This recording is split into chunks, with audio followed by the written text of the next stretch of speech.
Oke, selamat datang lagi ya di sesi bedah mendalam kita. Anda sudah berbagi draft presentasi soal perubahan iklim nih.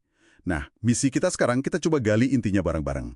Kita fokus bedah soal apa sih bedanya cuaca sama iklim. Terus apa aja yang ngebentuk iklim itu, dan ya, kenapa ini penting buat kita gitu. Siap ya? Oke, mari kita langsung lihat draft Anda. Di awal itu kan langsung disorot ya perbedaan kuncinya, ada cuaca. Draft Anda bilang, cuaca itu kondisi udara, tapi jangka pendek, sebentar gitu, dan di area sempit. Kayak contohnya mungkin hari ini di Bantul cerah, besok bisa jadi mendung, gitu kan ya? Betul, betul. Sangat fluktuatif ya cuaca itu, kondisi saat ini di tempat ini. Nah, beda banget sama iklim. Kalau iklim, itu rata-rata kondisi cuaca, tapi ngukurnya jangka panjang, bisa puluhan tahun, dan cakupannya luas. Contohnya kayak iklim tropis di Indonesia gitu ya, yang kita rasain sepanjang tahun. Nah, persis. Jadi, paham bedanya cuaca harian sama pola iklim jangka panjang ini, wah ini fondasi penting banget sih buat ngebahas sisanya. Oke, oke. Terus draft Anda juga mengurai unsur-unsur iklim dasarnya nih. Ada apa aja tuh? Ya, ada beberapa komponen utama ya. Yang pertama jelas penyinaran matahari.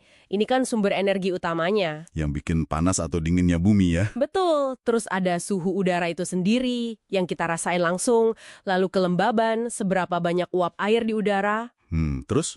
ada angin, pergerakan udara itu, dan tentu saja curah hujan. Nah, semua ini kalau di rata-rata dalam waktu lama, ya itulah yang membentuk pola iklim suatu daerah. Jadi kombinasi semua itu ya dalam jangka panjang. Iya, betul. Dan yang menarik nih, di draft Anda itu dijelasin juga gimana unsur-unsur ini enggak berdiri sendiri. Langsung nyambung ke pengaruhnya di berbagai sektor kehidupan kita. Oh iya benar. Disebutin soal pertanian ya. Itu jelas banget sih. Jelas banget, iklim kan nentuin tanaman apa yang cocok, kapan baiknya nanam. Bahkan, ya itu tadi, resiko gagal panen kalau polanya, misalnya curah hujannya berubah drastis. Benar juga. Selain pertanian, ada juga perhubungan ya disebut di sana. Iya, kelencaran transportasi, mau darat, laut, udara, kan sangat dipengaruhi cuaca harian ya. Tapi kalau iklim jangka panjang, itu mentuin perlu bangun infrastruktur yang kayak gimana biar tahan. Masuk akal. Terus industri juga ya, terutama pariwisata mungkin. Nah iya, pariwisata itu sangat bergantung sama iklim yang menjual. Pantai butuh cerah, ski butuh salju, kan gitu. Terus kesehatan juga disebut. Kesehatan.